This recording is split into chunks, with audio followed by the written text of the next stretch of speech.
Everybody, welcome back to another episode of FSIDFS Fantasy NASCAR Show. I'm your host, MegaRuler31. Having a good weekend so far. Cash both trucks and Xfinity. I think the core plays were pretty solid. I think the balance build worked pretty well for me. I did have a couple shares of Kyle Busch, but I went mostly John Hunter Nemechek in my which I would have done much better if Brandon Jones didn't have like the speeding penalty or whatever, just slow him down there. But anyways, we're on the Cup tomorrow. We record this really late on Saturday night to try to get it out to you so you have time to view it. To appreciate all the views so far on the two videos and all the shout outs and all the success I've seen you or heard from you that you've had. So that's great. Let's keep it up. So we have the Pennzoil 400 at Las Vegas, 267 laps on a 1.5 mile track.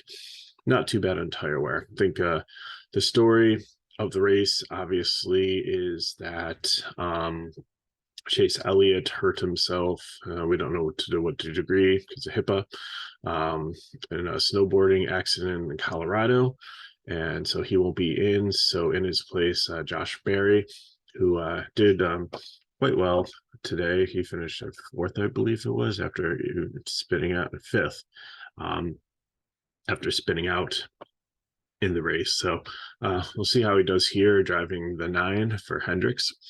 So let's get into the picks. No bells and whistles, no like place differential and stuff, and no projections from I didn't like the way they look, so I'm just going very simple tonight. So start up at the top.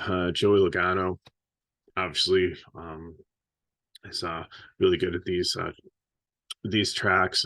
Starting out the season decent, had some good speed here, but I don't know. I just kind of worry about him sometimes with fall off. I know it's not a huge tire wear track, but you could see some decent long runs on here. It's very easy to pass, and I think that was the hard thing about builds this weekend. Is it seemed like with so many people were in contention and so many people could have won the race or done well. It was just like really hard to limit your player pool, where sometimes like, okay, these are the people that should do really well, and you can eliminate sometimes like third of the field, sometimes even half of the field. But it was kind of hard with truck and Xfinity and the truck race is great because there's so many good names like battling out, and the same thing with like Xfinity too. And looks like RCR's got a really good program this year. In a Cup, they had obviously Kyle Busch won last week, and then Austin Hills won 2 out of 3 Xfinity races. So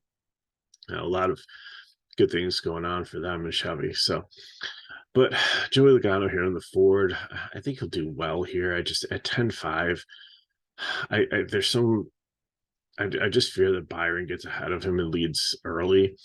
So that's why I have him as GPP. There's such a savings on Byron too. And just like the consistency that I've seen and the speed in him this year. So, Logano, I don't fault anybody playing him in cash, but just I'll put him in a couple GPP lineups, but and I think I'll have high ownership here, but I'm not going to play him. But I really like Byron in cash. I think that he can get out there and lead early, and it seems like the trend in most of these races, Las Vegas, is the last couple of years is you have like one dominant car that leads a lot, but then you have about probably 3, 4, 5 other people that lead decent chunks of the race. So when you have 267 laps, there's a good chance to pick up some dominating points and some fast laps. So, but Logano's car, it just struggles if he gets past and he's not in clean air, he just doesn't excel, it seems. So that's my hesitation with him. Blaney, I think Blaney's better than Logano, and he's very strong. He just constantly seems to find trouble. I just and then like last week, like he had a really, really good car, and then we're just gonna have to watch this whole like new restart thing. And if you weren't paying attention to the rule change, they kind of widened the zone to give the lead car like more time to decide when they want to speed up. to restart the race. And because it's longer and they're playing like cat and mouse up front, it can like stack the cars in back. And, we just saw a couple instances where the cars thought that, the guy was ready to go and he did, and they all checked up and just like boom, boom, boom, boom, boom. And, that kind of hurt Blaney. And then, he ran really well in the fall race, and Vegas too led a bunch of laps, but then again he had got involved in another altercation and a wreck that took him out. So it just, I know you really can't, bad luck, it doesn't really affect like how well a driver's car is set up and put together and how well they race, but I don't know, it's just GPP for me. But I think Blaney, I think all three of these guys will have high ownership. Who should not have high ownership should be Ty Gibbs. Like, it's great they started this far up here, but I just really don't see him as a rookie being able to kind of hang with these cars and actually finish in the top 5.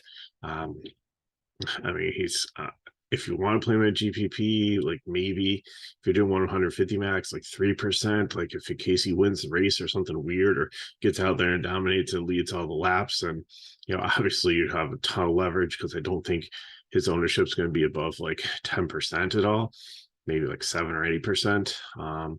People that don't understand NASCAR and watched Xfinity last year, maybe, or NASCAR DFS might play him, but again, I really just don't think he's a good play up here. Kyle Busch.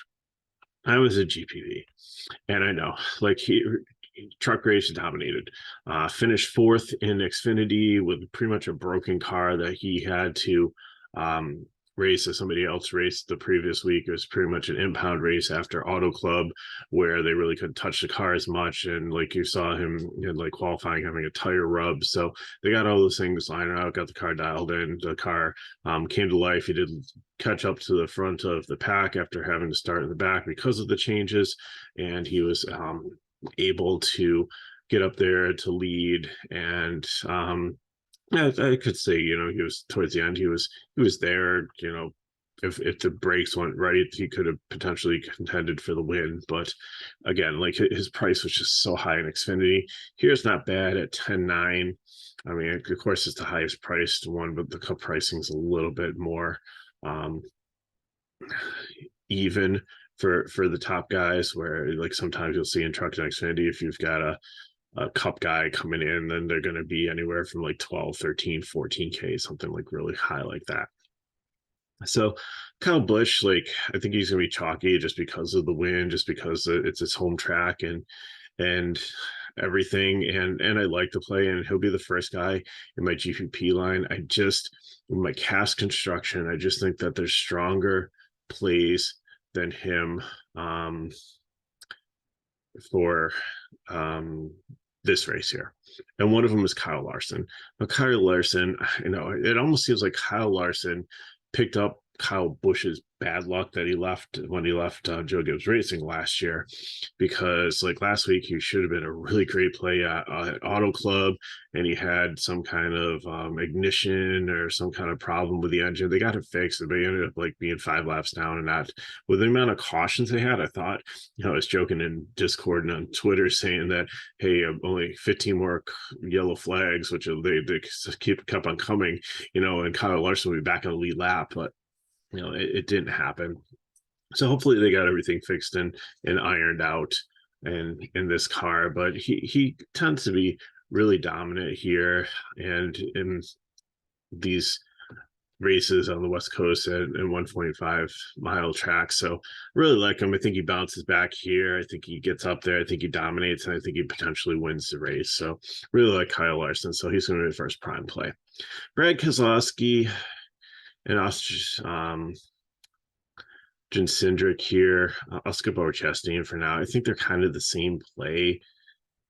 I think both of them have shown a little bit of improvement this year, although Cindric wasn't bad last year. I mean, he won Daytona. I don't think he won another race, but he was in contention, did pretty well as a rookie, and Keselowski really struggled last year, and this year it just seems like the second year in the car they figured some things out and they're better.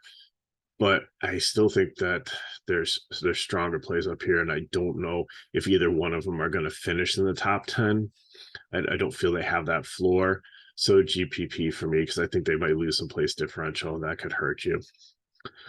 Ross Chastain. Here's another really strong play. Ross has just been really fast. This Trackhouse team has just been amazing what they put together in such a short time. And I think that, we saw him out there last week at Auto Club, out there leading and having a really strong, fast car.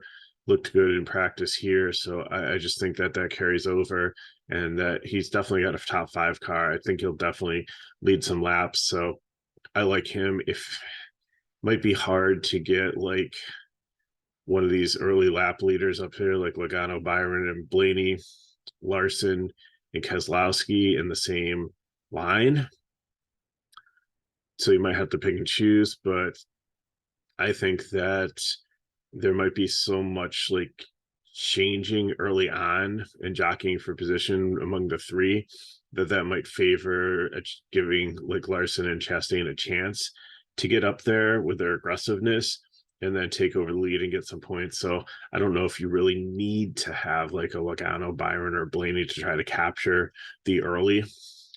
And the other thing too, with these guys starting a little bit further back, like if something happens, they don't lose you as much place differential as if something catastrophic happens to these guys in the top 3. There's a little bit more of a cushion there. Not much, but a little. Christopher Bell, 10th, 9,300 GPP. He just doesn't seem to have the speed this year. There will be some tracks where we'll look closely at Christopher Bell and say this is a Christopher Bell type of track, but I don't quite feel like this is the one. Alex Bowman, really like this play here at 11, starting 11 at 8,500. Reasonably priced. The dude's vanilla ice cream. He's just plain blue collar, punches the clock, comes in, does his job. And you look at the standings, he just kind of blends in to the top 10 as like a permanent fixture, it seems. He started the season strong. Last year, I believe this was a race that Kyle Busch accused him of luck boxing into it, because I think it was like a late breaking caution and he was able to take advantage of it and win. But, that's, I mean, even though Kyle was like throwing shade at him for that, like he was still around in position to be there to snatch the victory. So, and you see that a lot in consistency with Bowman. And I really like the play here. So I think there's a lot of floor with him. I think he's, one of the safer DFS plays week after week. So really like him in cash. Denny Hamlin also almost 10K here. It's a little bit of discount. He's been decent on the 1.5 mile track. So it just, Joe Gibbs Racing, I just don't feel it's like been super dominant to start the season, but they're going to put it together sooner rather than later. And this could be the week. And I don't struggle playing Hamlin there with a little bit of place differential. Starting at 12 could get up into the top 5, maybe lead some laps. Same thing with Bubba Wallace. And you get quite a discount here at 83. I think he's going to be fairly highly owned. He usually has a decent fast car, and someone that I don't mind playing. Vegas isn't the best track that he races at. I'd probably prefer more like it's super speedways, but I think that he's at 8,300 starting 13th.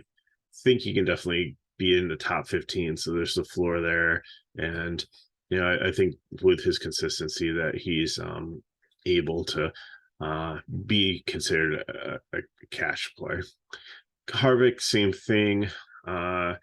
He seems like, his final season, maybe like the pressure's off. Like, I don't think, he's given up hopes on winning another title, but I think maybe just kind of like savor and enjoy it. And like Stuart Haas is definitely, I think they used the end of last year, just like Roush Fenway did when they were out of it, just to use all their cars to try to figure out this new car And, I think these teams kind of mailed it in 21 with the old car and started to put resources into this new car. And last year, trying to test it out to figure things out. And I think that they're starting to figure it out.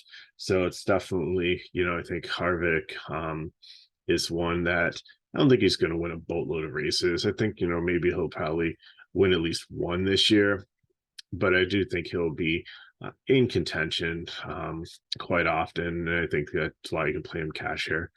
Truex, the same thing. Like, he just seems to have really bad luck, just like always, just like airs from the pit crew or speeding or just like things like that. If once it seems like this team just is not like fundamentally sound. It's like, and fundamentals, you should always be, I mean, that's why they're called fundamentals. There's like basic things that you should be able to master to be good at anything.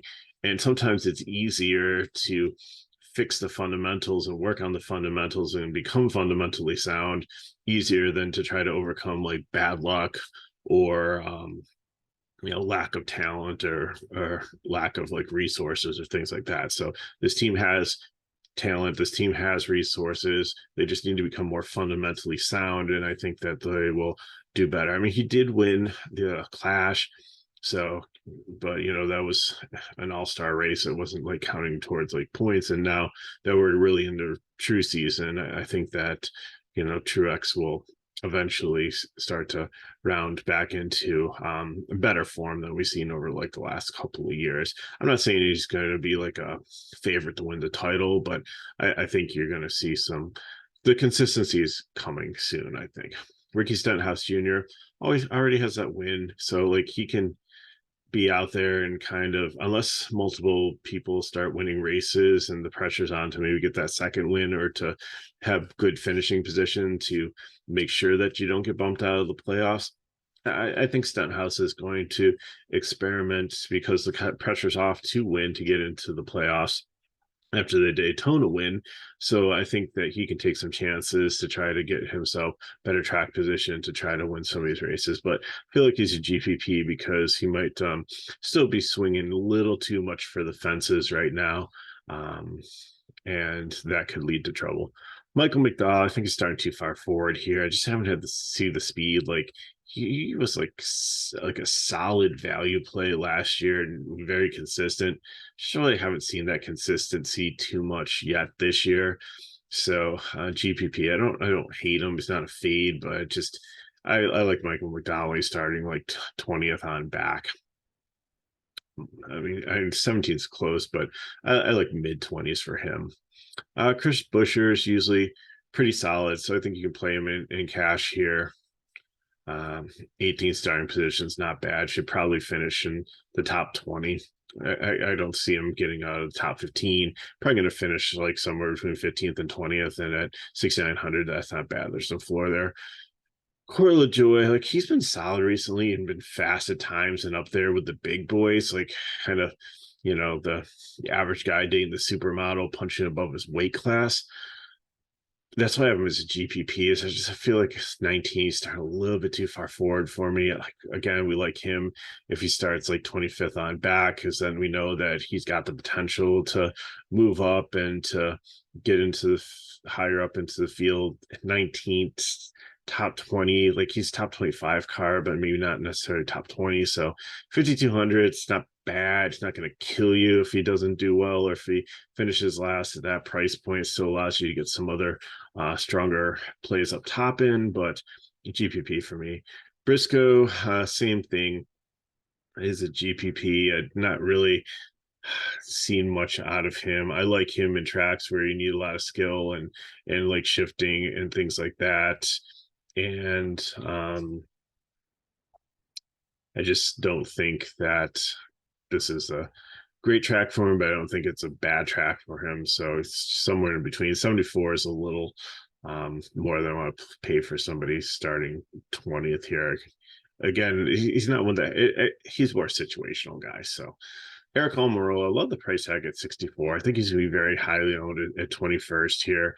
He showed speed. He's been decent all year long, good on 1.5 mile tracks, more like flatter tracks. This Phoenix here has, or Las Vegas, sorry, Phoenix, Las Vegas, get them mixed up. Has some banking that helps, so it's not like a flat track like he excels on, but I think he'll do well. I think he can get up into the top 15, and at 6,400, that's a really good price for him. So I like him. Eric Jones, 7,900, little pricey, just below 8K. And I just haven't seen the speed this year yet with its legacy. Motor Club, we thought, like, with the strides that they made last year, and with Eric Jones up there like leading races and in the top 10 and stuff, that, bring him in a new teammate with Noah Gragson, who just dominated the Xfinity Series last year, that the two of them would really take off out of the gate, especially with Jimmy Johnson's backing, but just hasn't happened yet. So until I see it, in GPP for me. AJ Allmendinger, really like this play. 6,100, starting 23rd. Colleague was super solid in Xfinity this weekend. They got the pole. Kyle Busch was in the other car. Like, they had some really decent cars. They're working with RCR and Xfinity, potentially working with RCR here too. AJ Allmendinger ran really well here when he was in Xfinity, and now he's locked into this team in this car. And I just really think last year, I believe, in this race, he got the pole in Xfinity and went wire to wire. So knows the track, good experience. 6,100, sign me up. Really like this play here. I considered him for a prime, but then I like the other three guys I selected a little bit better. So he's very close to being a prime play. Suarez, like him too. 76 is a little expensive, but this guy has some speed. Trackhouse, same thing with Stenhouse. I just think they really have nailed it, and didn't qualify the greatest here at 24th, but I think he definitely can move up to through the field. So I like that as cash play. I think it'll be popular. Noah Gragson, I think will be very low owned to 6,300. Probably should be about 5,300 till he really starts to show something. He's not in the beard car anymore. He's in like this legacy car. It should be better than we've seen. So I think the results are coming from him. He's got a lot of talent. And I think that definitely you'll see him in a different Chevy team eventually, maybe Colleague, maybe RCR, maybe Hendricks down the road. I don't know, but I think he needs to prove himself a little bit. But this, he was driving an Xfinity car, and he did come up periodically, and these cars handle differently. They shift differently. There's different components to them. So it might be part of the learning curve. So, but still GPP. Austin Dillon, I think you can play in cash, like starting 26, RCR. They said they've had strong cars to start the season through here in Xfinity, and I think definitely this is not a 26 phase car. He's definitely a 20, at least a top 20 car. So it's just something that you can I think you can play him in cash at 81. Justin Haley, I think, is becoming one of the most consistent value plays. Again, it's a Colleague car with AJ Allmendinger here. Potential Childress backing and help in like alliances. So Haley started out, he wasn't bad. Like, it was the same thing as Gragson. He just really didn't set the world on fire as a rookie, but he just got stronger and stronger as like the year progressed. So definitely somebody I can see in cash here at sub 6K and help you get some of those 10K guys in. Todd Gilliland used to be like somebody we used to lean on last year. Just kind of like I'm leaning a lot on Haley this year as a value play. I think he's still playable. I think he's more of a GPP. I just haven't really seen him. He's kind of like at a stalemate. He just really hasn't progressed much. Hasn't declined much either. Just kind of there. So 5,100. It's better than playing JJ Yaley or Cody Ware or even Ty Dillon and his equipment, or Corey LaJoie at starting. You're saving $100 is a much better play, I think. Even though LaJoie has proven to be like a better driver, but just like the starting position, like Gillian's fine here. Yaley, I'm going to fade. I think, he could finish like in the low 30s here, loses some place differential. And Cody Ware too, like just not a fan of the Rick Ware cars, unless they're starting dead last. Ryan Preece, I think, definitely is a cash play here for Stuart Haas. I think he can, they invested a lot to put him into this car and to move Cole Custer out of it and move him back down to Xfinity. So I think that 72 might be a little bit steep, but you're playing for the place differential here, and that's not a bad thing. Josh Perry, this is super intriguing here. 8K, a little steep. I thought they'd price him like somewhere like around Noah Gragson, like how much Noah was, I think, like 65, maybe like 7,000 when he came and filled in with Alex Bowman, had his concussion last year. And I think this is kind of the same thing, but Josh Berry is very talented. I think he'll make it up to the Cup eventually. I don't know if he's raced. I think he filled in a couple times previously, but I think that might have been in 2021 before they had this new car. Let me see if I can just look that up quickly, because if he's never driven, he might have tested, but just like actually having like true race experience. So let me check Josh Berry, see if he has.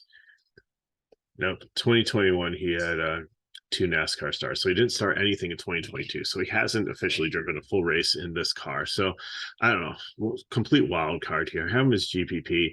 Like, it is a Hendrick car. Maybe he'll go in and maybe he'll just I don't think he's going to win the race. I don't think he's going to dominate, but I think he can get up into the top 15, maybe even the top 10 if he works with like some of his teammates and stuff. He's got some really good teammates in Byron and Larson, and coaching, and if his talent is what we think it is, then like he could be a great play here. Again, 8K is a little steep to find out. So I think GPP, the first 2 guys in my GPP lineup are going to be Josh Berry and Kyle Busch.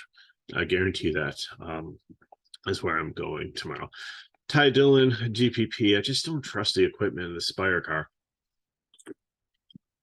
Seems like they've gone just like backwards, and Ty Dillon struggled in having in a Stuart Haas car last year. So I just don't sorry, see it like 5,400. It's okay price, but again, I'd rather play like a Gillian at like 5,100.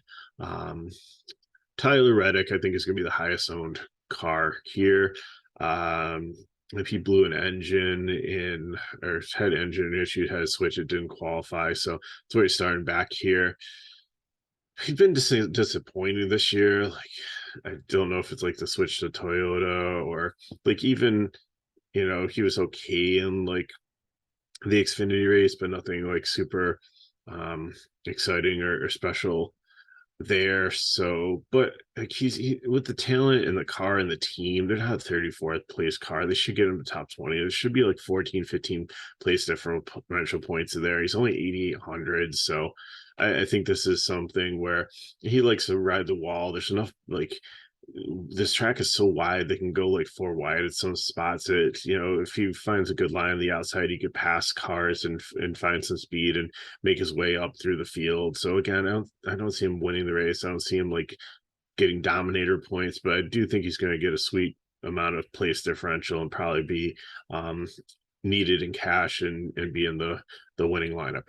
Harrison Burton, I like him too, also a prime play. He ran over a lug nut or something during qualifying or practice and screwed up his time, and so that's why he's starting back here, which I think, again, he doesn't really super excite me, but the Wood Brothers car is a solid car. It's not a 35th place car. It should be at least in the top 25, not the top 20. So between these two, there's a lot of place differential. The pricing is great.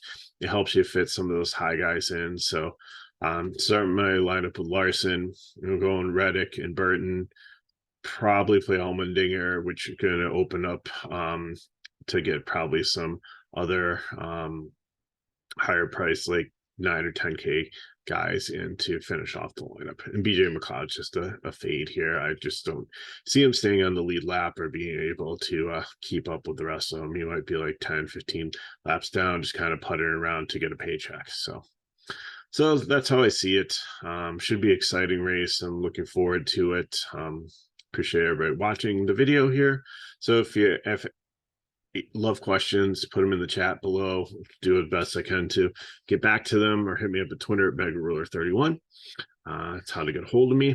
You can always come to FSIDFS and join our NASCAR packages. Very, very cheap for the season and week, or for the month, however we offer it. You know, we're talking like, I think it's like $75 for the year, which is like super, super affordable. I think it's like $15 a month or something. It's nothing like super, super expensive. Plus we got a lot of free things going on. We got free spring training, which is going really well. McKinley and I are doing that, and that's free. All you have to do is sign up for our you know, subscribe to it, and there's a free coupon, and it just put in your shopping cart, and you get right into the Discord room there, get our course and all the information on spring training. It's about 2 slates a day for it. So those have been going well. And then also yearly basketball I do for free also. But there's like a bunch of other stuff too, that you can come and join in our community. So check that out. And if these videos help you, as I said, and I thank you so much for all of you who have subscribed to our channel, who have recommended us to your friends, who have come and subscribed to our channel, who give us likes, and you know, it just helps us continue to grow and get the word out there, because I'm here spending, you know, multiple hours making 3 videos for you, taking time out of the weekend because I want to help you. My main goal is not to make a ton of money off of people watching my videos or subscribing to you know, our company. The goal is I want you to be able to watch these races and to put a little money on and play DFS and be able to survive to the next week and be able to, you know, maybe hit a big one here and there. That'd be awesome if you hit a big one every single week. God bless you. But still, like, the main thing is like not to lose all your money and get discouraged and be out after a couple weeks and, you know, and have a bad taste in your mouth for DFS. I want you to be able to have some solid plays, to be able to, you know, go and have some fun and be able to have a little bit more skin in the game, and to, you know, watch the race and get that like tilt going. There's nothing better than when you're getting towards the end of the race and your lineup keeps climbing and you're just like wishing and hoping, and you know, and then when if it ever does get there, it's just an amazing feeling. So that's what I'm hoping to provide for you. So thanks again for watching. Have a good weekend. Take care. Be safe out there. Again, if you have any questions, put them in the chat. Hit me up at MegaRuler31 on Twitter, and I will see you next weekend.